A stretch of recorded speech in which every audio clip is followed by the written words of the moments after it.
The sun had barely risen when 3 white vehicles rolled through the gates of Harmony Foods factory.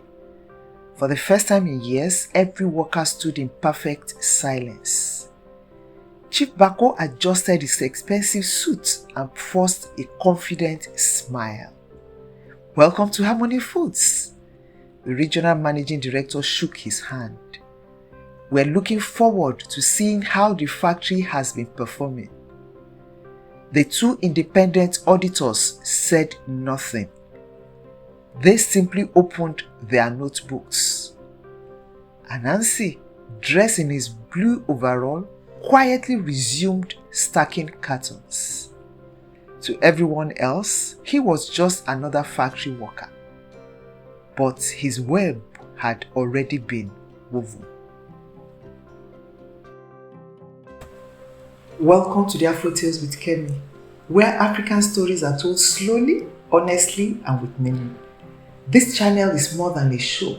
It is the foundation of the Afro Tales Academy, a movement built on one belief: that African wisdom should shape how we lead, how we train, and how we govern. If you have ever felt that in your bones, you are already part of this. So sit back, open your heart, and walk with me through today's tale, told as always the African way. I am Kemi Iwalesi. The inspection began in the warehouse. Chief Bako spoke with confidence. "Our inventory system is among the best in the company." One auditor smiled politely. "Wonderful. May we compare today's stock with your shipping records from the last 6 months? Chief Bako's smile faded for the briefest moment. Of course." The accountants hurried to fetch the files. As they laid the documents on the table, the auditors compared page after page. One frowned. "Interesting. This invoice says these goods left the warehouse on the 14th. Another pointed toward the shelves. "The same batch numbers are still here." Chief Bako cleared his truth. "There must have been a clerical error." The auditor made a note. No argument, just one quiet note. Next came payroll. Chief Bako proudly explained how punctuality was rewarded. The auditor glanced at the attendance machine, then at the wall clock.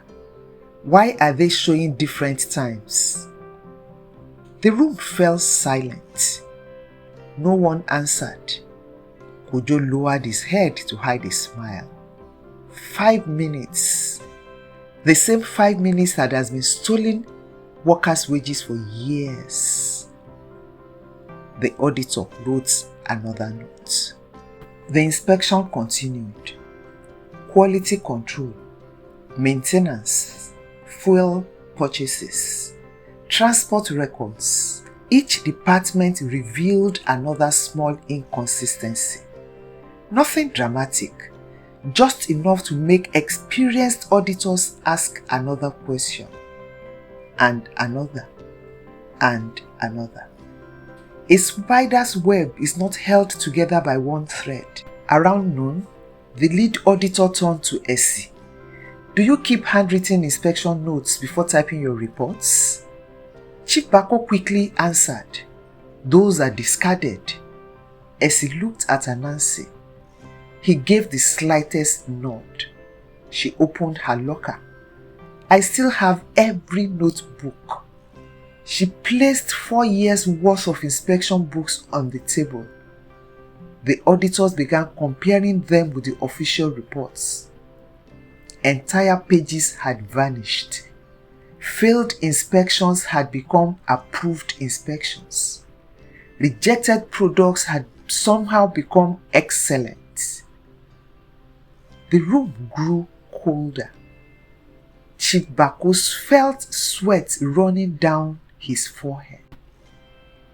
Chief Bako called Kweku aside. "Say nothing." Kweku stared at the floor. Then he remembered Anansi's words. A signature is like a footprint. Slowly, he stepped forward. Sir, I need to tell them something. Chief Bako's eyes widened. Kweku, think carefully. I already have. For the next 20 minutes, Kweku explained everything he had done. Every false invoice, every altered record, every instruction he had obeyed. I was wrong, he said quietly, but I wasn't acting alone.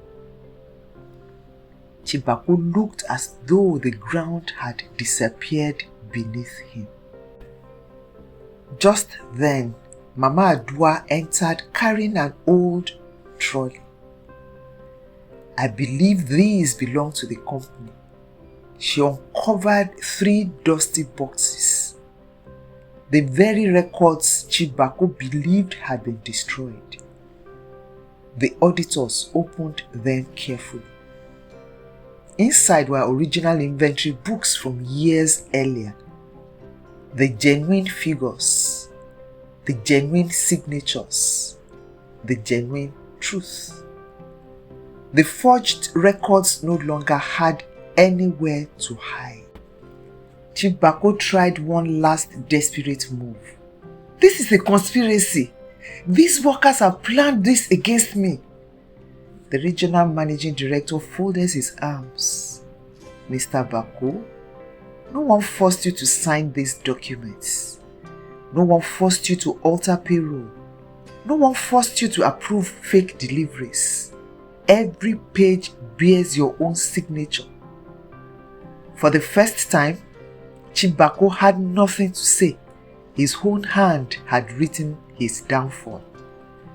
Before sunset, security officers escorted him out through the same front gate where he had once humiliated a hungry worker for taking a torn packet of sugar. This time, every worker watched in silence, not with joy, but with relief. Justice had arrived. Weeks later, Harmony Foods felt different. Attendance deductions were corrected. Workers received back pay. Promotions became transparent. Suggestion boxes were installed.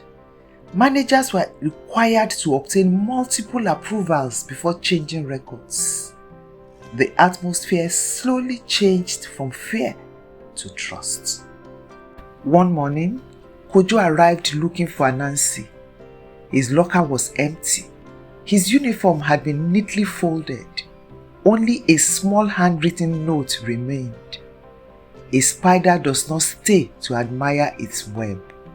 When balance is restored, it moves to the next corner where it is needed.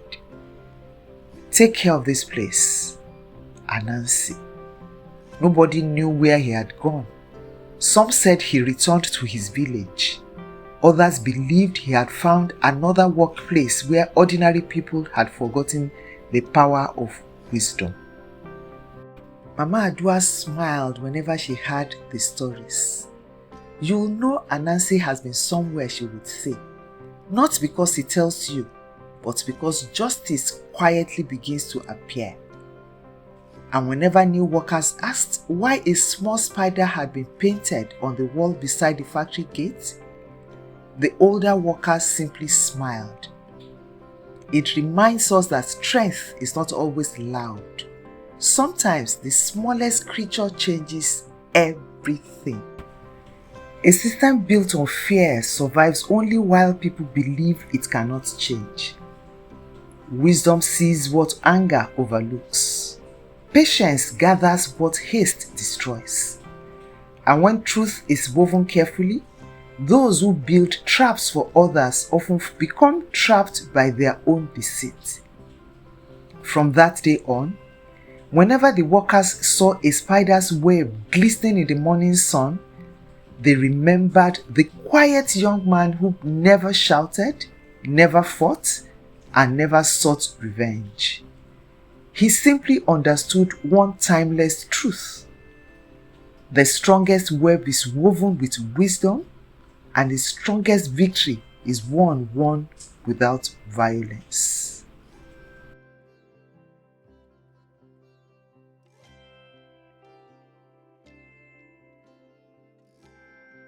Every story is a mirror. Where did you see yourself in this one? When the drum speaks, Africa remembers. When stories rise, hearts awaken. Afro tales.